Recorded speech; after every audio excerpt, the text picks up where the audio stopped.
12টি জ্যোতির্লিঙ্গের মধ্যে একটি জ্যোতির্লিঙ্গ হলো মহাকালেশ্বর, যেটি অবস্থিত মধ্যপ্রদেশের উজ্জয়িনীতে। আর এই উজ্জয়িনীতে যাওয়া সবার দ্বারাই সম্ভব হয়ে ওঠে না, তাই লোকচক্ষুর আড়ালে আমাদের কলকাতার মধ্যে রয়েছে এই দ্বাদশ জ্যোতির্লিঙ্গের মধ্যে একটি জ্যোতির্লিঙ্গ মহাকালেশ্বর জ্যোতির্লিঙ্গের আদলেই নির্মিত এই শিব মন্দিরটি। তো এই মন্দিরে আপনারা কিভাবে আসবেন, কবে কবে মন্দির ওপেন থাকে, পুজো দেওয়ার টাইম কি রয়েছে, সবকিছু থাকছে আজকের এই ভিডিওর মধ্যে। তো চলুন ভিডিওটি শুরু করা যাক। তো আমি এখন রয়েছি খিদিরপুর স্টেশনের সামনে। আর এই খিদিরপুর রেলওয়ে স্টেশনে আসার জন্য আপনারা কলকাতার যেই চক্র রেল চলে, যেটা দমদম, শিয়ালদা বা মাঝেরহাট থেকে যেই ট্রেনগুলো আসে, সেই ট্রেনে করে আপনারা এই খিদিরপুর স্টেশনে চলে আসতে পারবেন। এছাড়াও যারা ভাবছেন যে শিয়ালদা বা হাওড়া থেকে বাসে করে আসবেন, হাওড়া বা শিয়ালদা থেকে খিদিরপুরের দিকে যেই বাসগুলো আসে, ওই বাসে করে আপনারা এখানে চলে আসতে পারবেন। বাসে করে আসলে কোথায় আপনাদেরকে নামতে হবে সেটাও বলে দিচ্ছি। এই খিদিরপুর রেলওয়ে স্টেশন থেকে বার হলেই আপনাদের সামনেই পড়বে দেখুন একটা মেন রোড।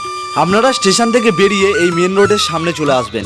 এখান থেকে আপনারা ডান দিকে বেঁকে সোজা হেঁটে যাবেন। আপনারা জাস্ট পায়ে হেঁটে মাত্র 10 সেকেন্ড যদি আসেন সামনের দিকে এগিয়ে, তো আপনাদের সামনে 3 রাস্তার মোড়ে এই বিল্ডিংটা পড়বে। এটা হলো খিদিরপুরের একটা হেলথ সেন্টার। আর এই হেলথ সেন্টারের পাশেই রয়েছে খিদিরপুর ট্রাম ডিপো। তো আপনারা যদি বাসে করে আসেন তো এই জায়গাটায় আপনাদেরকে নামতে হবে। এবং এই হেলথ সেন্টারের সামনে দিয়েই দেখুন একটা রোড এই সাইডে চলে গেছে।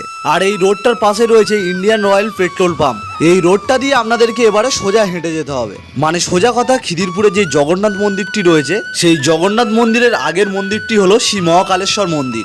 ওই মোড়টা থেকে 4 থেকে 5 মিনিট পায়ে হেঁটে আসার পর আমার সামনেই এখন দেখা যাচ্ছে শ্রী মহাকালেশ্বর মন্দিরটি। তো আমি এখন পৌঁছে গেলাম শ্রী মহাকালেশ্বর মন্দিরের ঠিক সামনে। এখন আপনারা দর্শন করছেন এই মহাকালেশ্বর মন্দিরটি।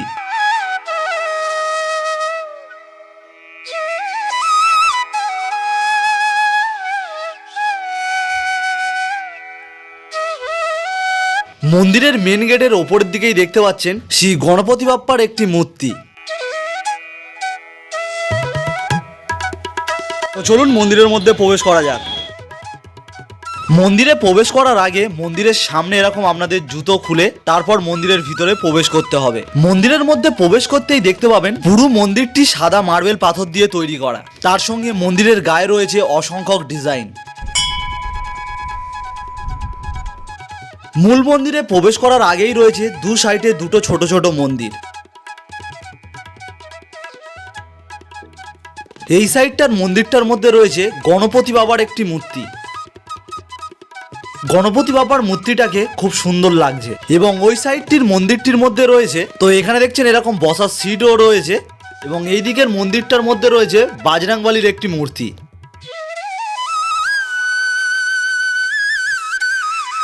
এবং মূল মন্দিরে প্রবেশ করার পথে ওপরের দিকে আপনারা যদি লক্ষ্য করেন, তো ওপরের দিকের এই জায়গাটায় দেখবেন শিব পার্বতীর একটি মূর্তি রয়েছে। তো এবারে চলুন মূল মন্দিরের গর্ভ গিয়ে প্রবেশ করা যাক।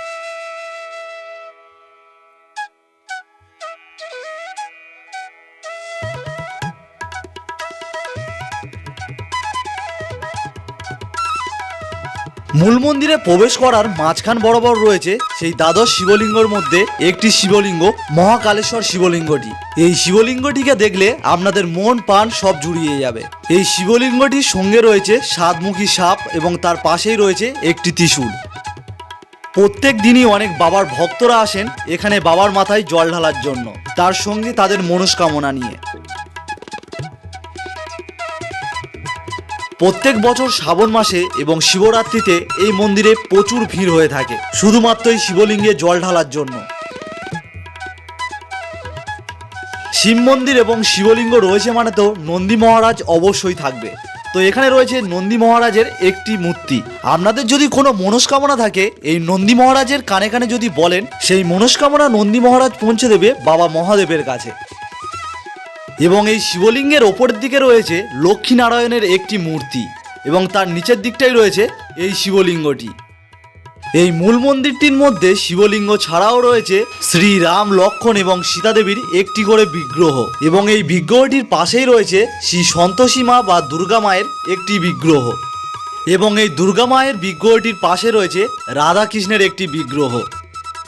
আর রাধাকৃষ্ণের বিগ্রহের পাশে রয়েছে একটি বড় শিবলিঙ্গ, যাতে রয়েছে শিব ঠাকুরের একটি মুখ রাখা। এই মূল মন্দিরের গর্ভগৃহটা আপনাদেরকে একবার পুরোটা দেখাই দেখুন।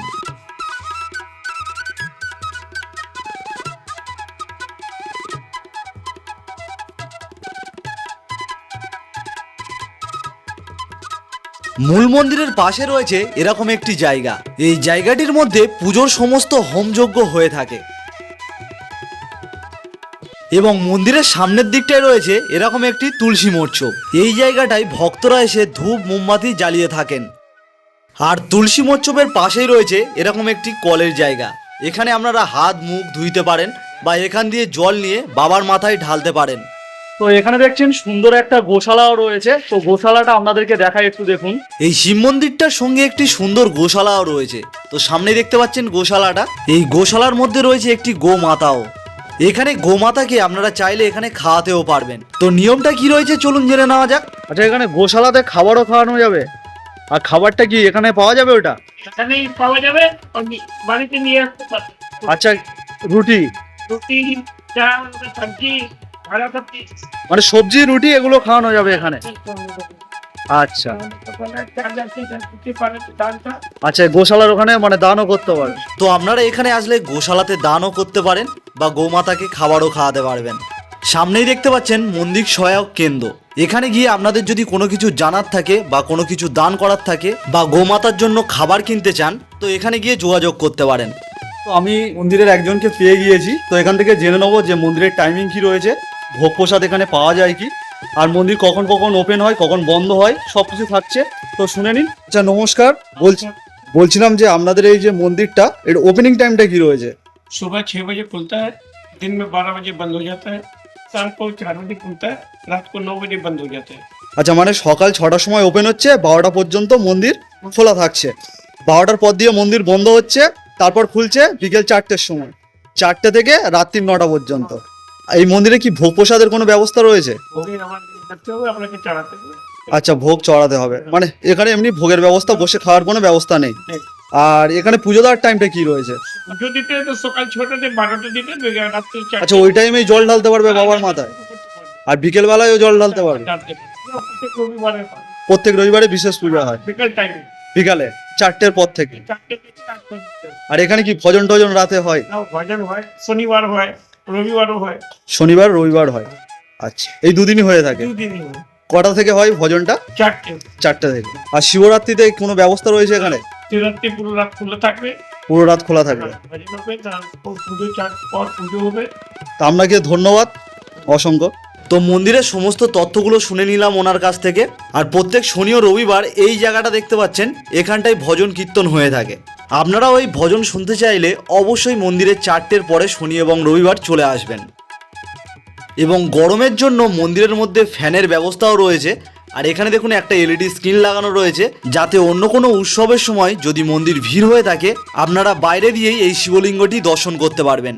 তো কেমন লাগলো কলকাতার শ্রী মহাকাল মন্দিরের ভিডিওটি যদি ভালো লাগে অবশ্যই একটি লাইক করে দেবেন। আর এরকম ভিডিও পেতে আমার চ্যানেলটিকে সাবস্ক্রাইব করে রাখবেন।